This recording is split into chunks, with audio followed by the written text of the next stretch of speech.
Hello, hello. We are live. Welcome to our gluten-free cooking and baking hack live stream. Okay, so let's wait a few seconds until everyone comes in.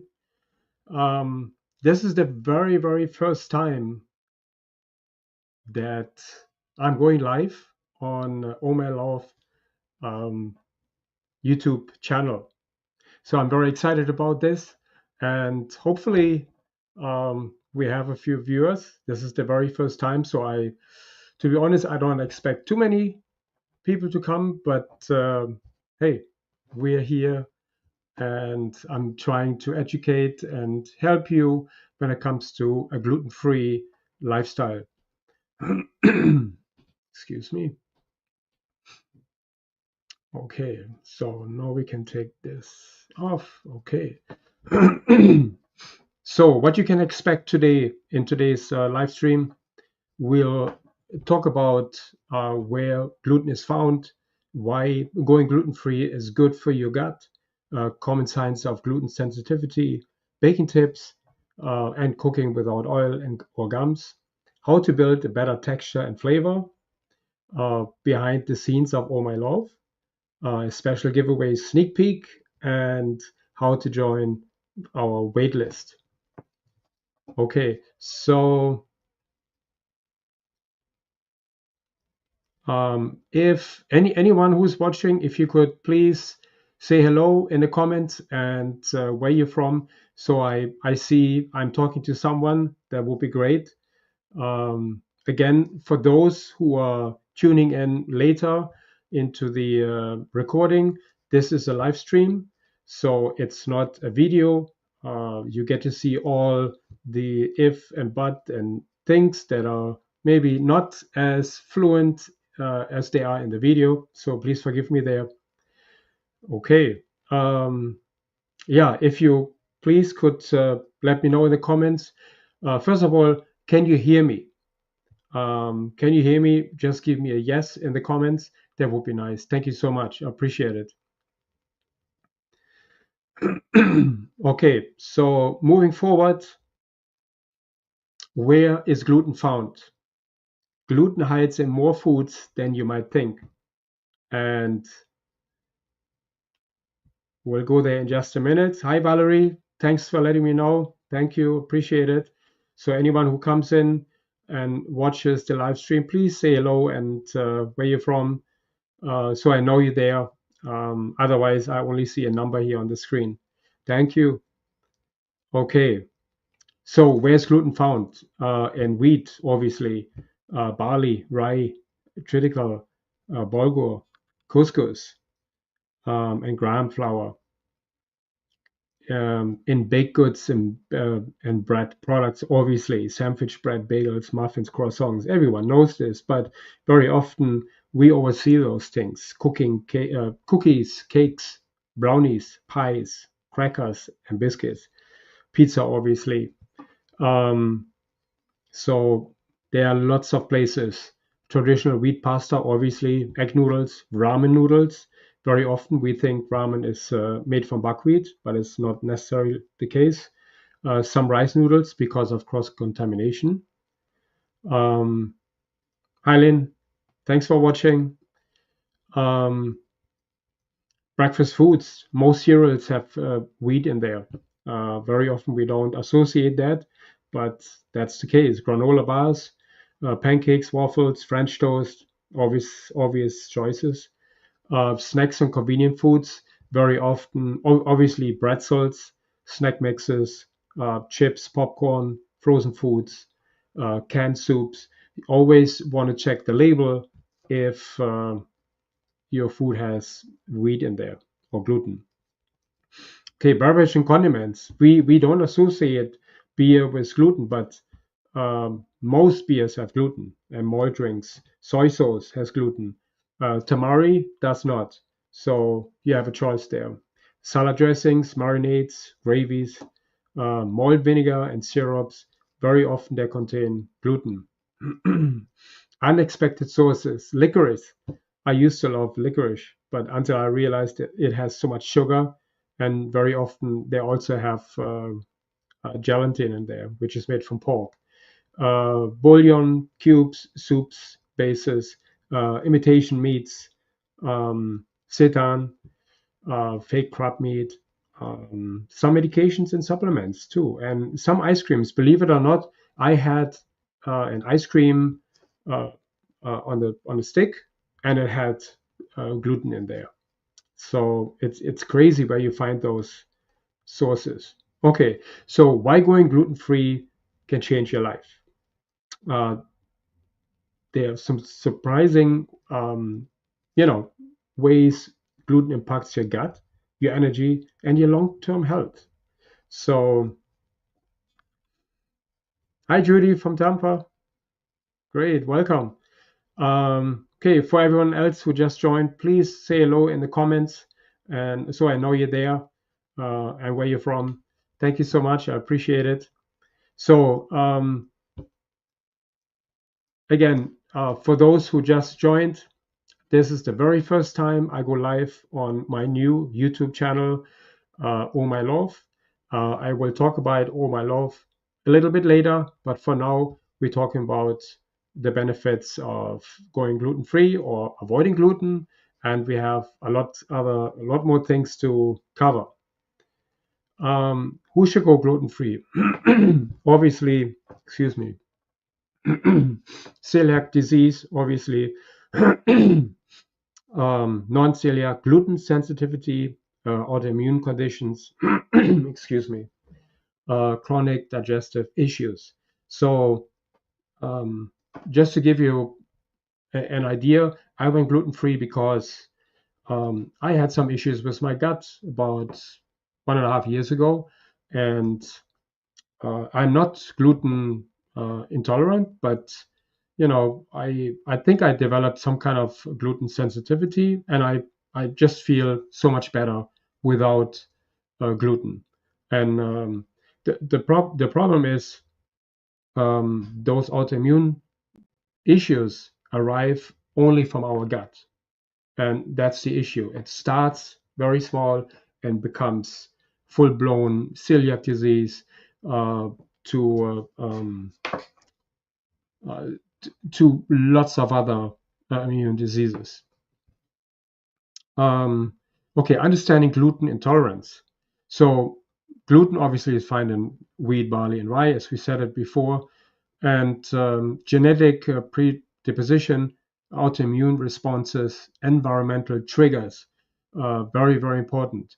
But, so, here's the thing: if you eat a diet, even if you eat a lot of vegetables, but those vegetables are not organic, you may consume a lot of pesticides with your foods, with your vegetables. So that was the case with me, um, because I work in a big kitchen. We have a beautiful buffet, and we have dozens of different kind of vegetables and salads to offer, but a lot of them are not organic. So from that point of view, even if we eat healthy, we want to make sure that the foods we eat are not laden with pesticides. For instance, kale, spinach, charts. If we don't eat them organic, they may have quite a lot of um, pesticides in it. So you want to be aware of this. And then the symptoms obviously range from digestive issues to neurological problems. Um, so it's very important that if you find yourself having some sort of symptoms, you want to, you know, give it a try. Stay away from gluten. What happens when you remove gluten? You have suddenly more energy, less pain, better digestion, a clearer mind, vibrant health, and of course, improved skin health, and a lot more things happening when you let go of gluten. Benefits of a gluten-free diet. It reduces inflammation. Um, I can tell you from my experience, when I let go of gluten, I was on the verge of having a little bit elevated blood pressure. When I let go of gluten, and I'm not making this up, I'm not giving you any kind of stories, my blood pressure went completely normal it to 120 over 80.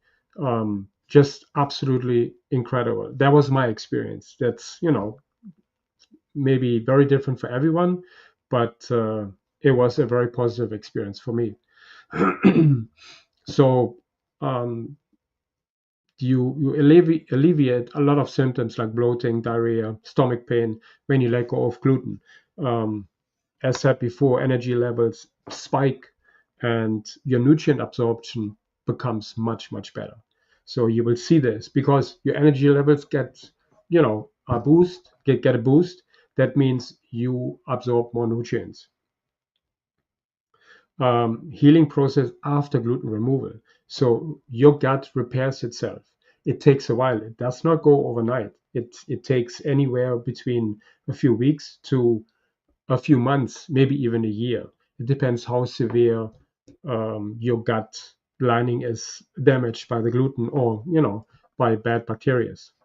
So just to give you an idea, if you want to eat a healthy, um, vitamin nutritious or nutrient rich diet, you want to eat between 20 and 30 vegetables per week. Okay, so that you could change that anywhere from have a few vegetables for lunch, have a simple breakfast and a dinner. I usually have breakfast. I have a very simple breakfast. I have my gluten-free bread. I have I top it with hummus, guacamole, pico de gallo, and I may have a almond butter and banana sandwich after that. Then for lunch, I have a big Buddha bowl with at least 10 or 12 different kind of vegetables on it: carrots, broccoli, um, sprouts, um, peppers, uh, tofu, beans. There's so many different things that you can have. You can just stock them in the refrigerator, and every day you put yourself a bowl together. Um, okay, and for dinner, I have something cooked. I usually eat a cooked dinner. Um, okay, so it is amazing once you let go of gluten how your body changes, especially your gut. Okay, so now we come to the main part: gluten-free cooking and baking hacks of the evening. Um, just basically simple techniques that results in better baking and cooking. Obviously, Oh My Loaf, which I come to you in just a second, is all about flour mixes that you can use to make bread. And therefore, I'd like to get into, the cooking and baking hacks that will help you get better results. So if you are someone who is baking bread, and for instance, you don't get the crust you want, increase the temperature of your oven. Um, Bake in a preheated cast iron pan or stone pan or Dutch oven is that's pretty cool actually. Um, you just have to put your Dutch oven in the stove, into the oven, preheated to 400 to 425 or 450, depending on how hot your oven gets. Usually 450 is pretty high. I turn my oven to 425. That's usually high enough for me. Not most ovens are not as hot as they say. My oven is actually hotter than it is.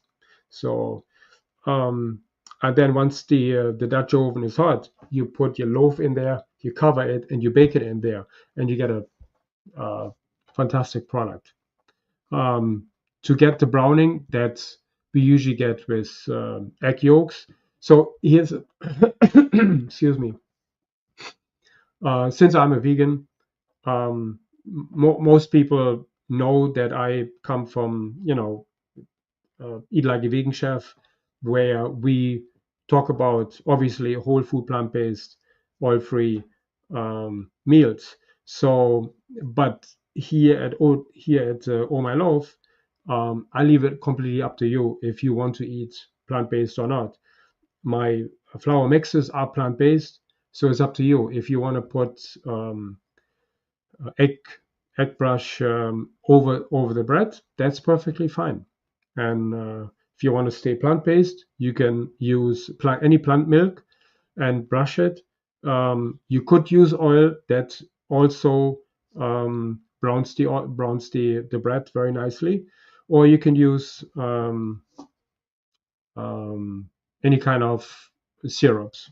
You just got to be careful because these are sugars, and you don't want to add too much sugar. And you could also use aquafaba, which works very nice as well.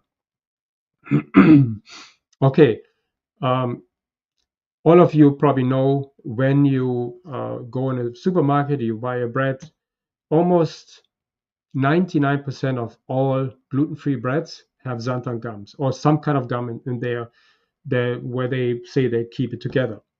I found a way to make my breads without xanthan gums. I use psyllium husk or flax meal. Most of the time, I use both.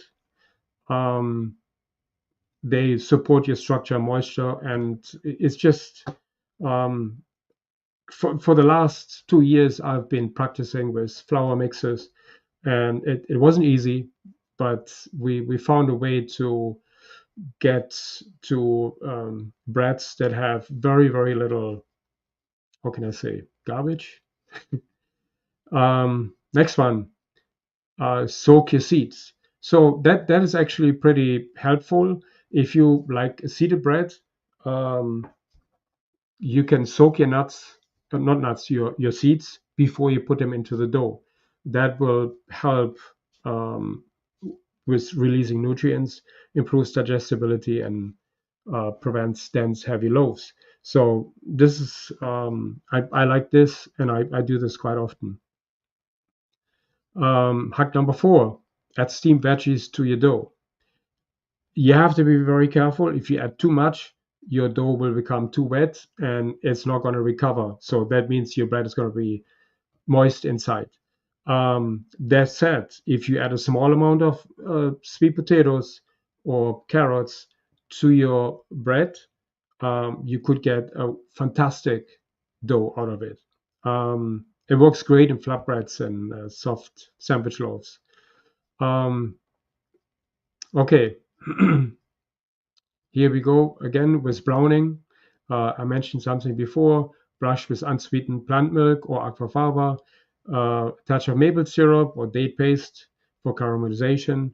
Um, yeah, and yeah, you want to use some parchment paper. I use parchment paper even if I bake um, in a form. Okay, number 6, balance your blends. Okay, so this is a big one. You can obviously make a bread out of millet, oat flour, sorghum, but I find the key to get a better bread is a combination of the three. You can combine more than three flours, absolutely, but I realized that oat, tapioca, sorghum makes a really nice mixture. Um, Here we go again, tapioca. I am not a fan of tapioca, but tapioca makes the breads unbelievably original. It looks like a real bread. Obviously, I'm not adding too much tapioca to it. It's really just a small amount compared to the other flours, but it makes the bread incredibly moist and crunchy to the same time. Okay, um, hack number 7: use acidity for lift. We all know that baking soda only gets activated by acidity. So, but acidity um, in your gluten-free bread helps to make it rise better. It also improves the texture and flavor of your bread.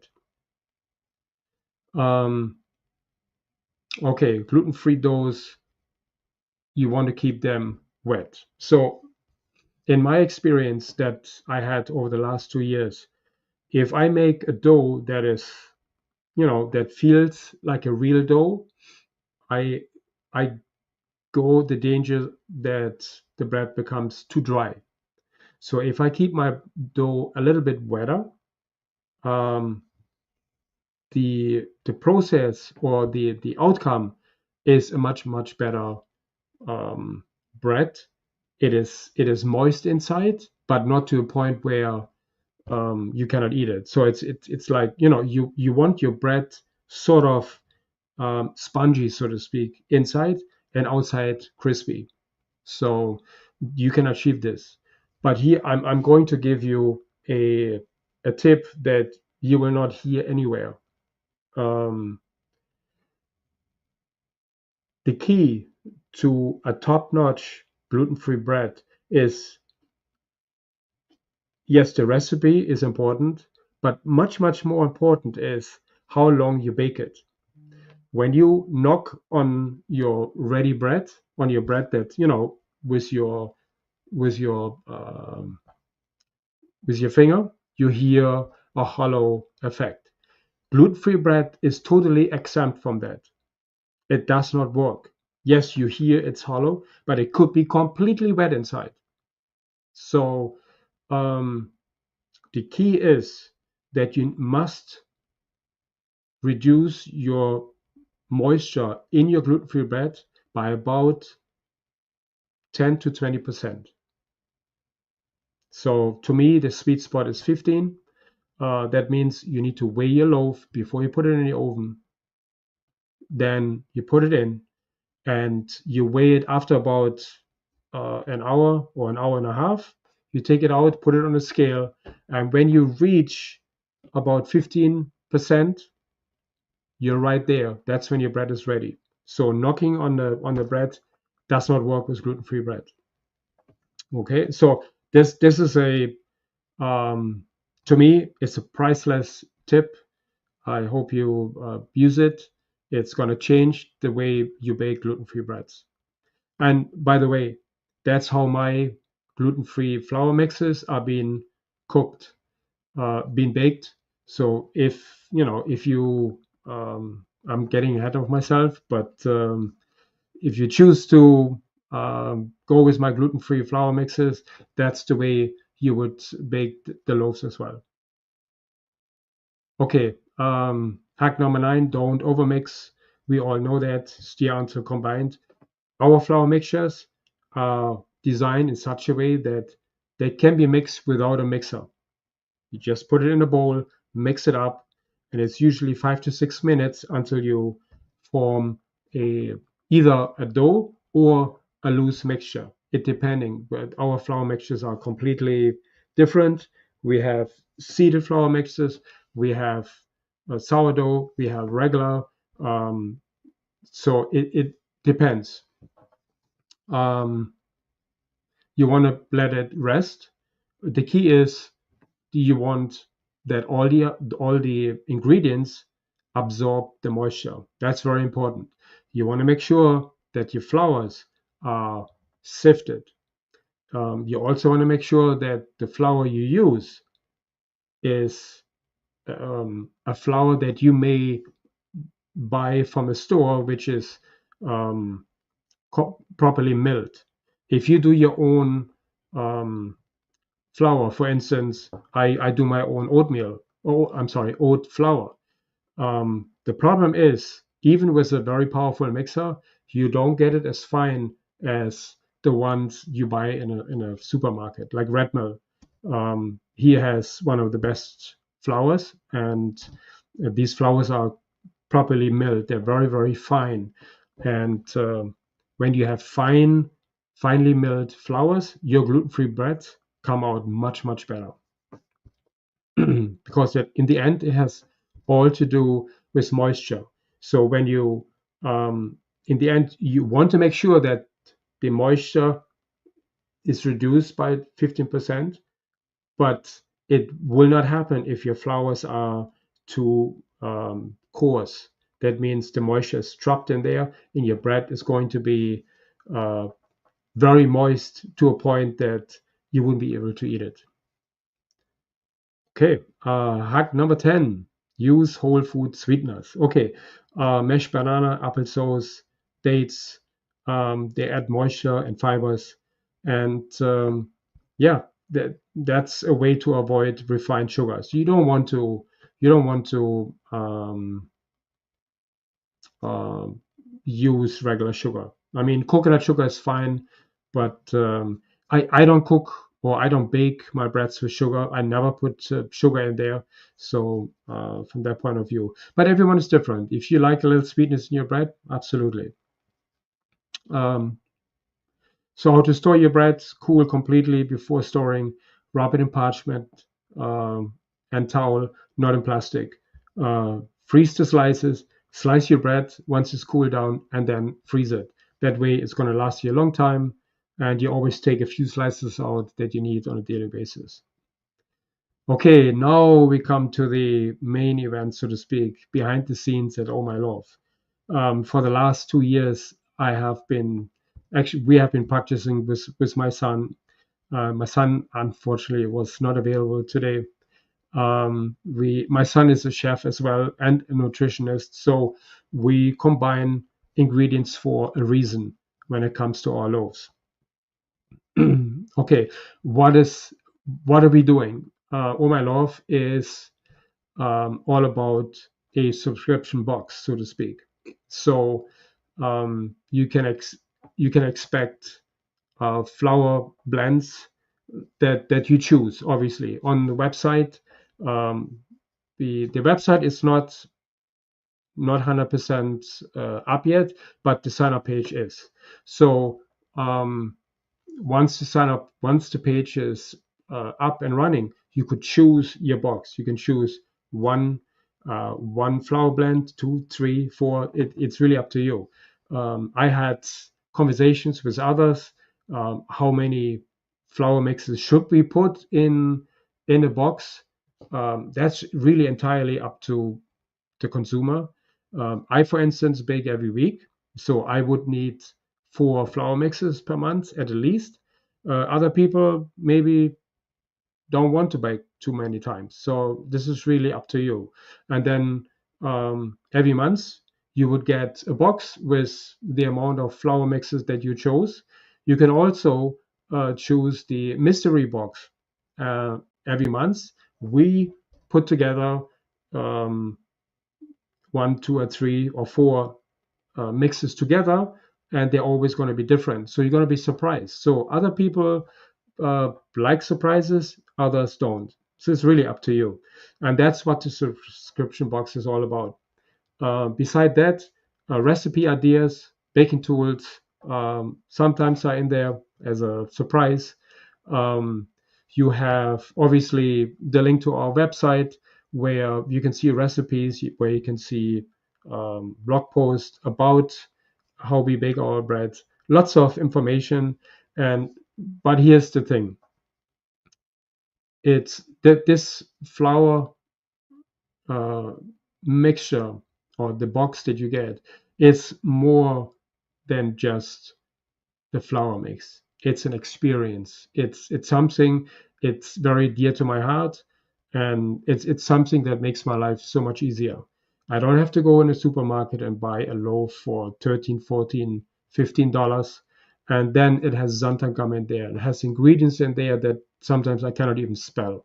So in our flour mixes, you have six, seven, eight, maybe even less ingredients, all ingredients that you can pronounce, and nothing that you can't.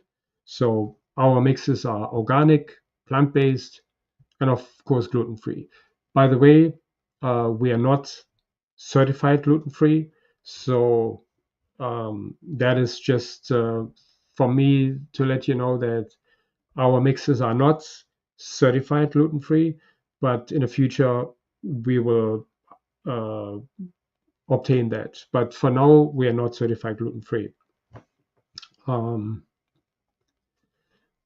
okay, so in June we're going to have our pre-launch giveaway. So we're going to give away two prizes where you can win up to 6 months of free flour mixes. And we also opening up our founding members. That is something that I'm very proud of, and I'm hoping that you are interested in this. A founding member is basically someone who gets early access to our flour mixes and has voting rights, so to speak. So you can let us know, hey, I like that, but I didn't like that. So you have a say in what we're going to do, what we're going to change, and you for that you will get a lifetime discount. Meaning, whatever the discount will be, you will have your prices will never go up. When anyone else's price will go up, you will have a set price. Um, that's that's for our founding members. But again, we will talk a lot more about this. So what's important now? Be the first to know when we launch. Join our waitlist. If you're really interested in our flour mixes, um, just go to ohmyloaf.com and sign up, and we will be in contact with you, and you will get early access, and you have the opportunity to become a founding member with all the perks and surprises. Um, yeah, so sign up today, ohmyloaf.com, and there are only a limited amount of spots available for founding members. And then I can't wait to bake with you. So I hope you enjoyed today's live stream. It was uh, a way for me to give you some kind of value, but also give away or let you know what you can expect from Oh My Loaf and what it is all about. So if you have any questions, feel free to post them now, um, or in the YouTube channel. Um, so again, thank you so much. I really, really appreciate that you have joined me today. For those who see the recording, thank you so much for watching. If you have enjoyed the live stream, please follow my YouTube channel. That's a little, you see it underneath the screen. You can join it. And if you click the bell, you will always be notified when we go live. And leave a comment if you like. And if you want to have, or if you want to see something else different, or if you have any kind of topics you want to be covered. Okay. Thank you so much. I appreciate you coming by, and I'll see you throughout the week, throughout the year. Thank you so much. Have a great day.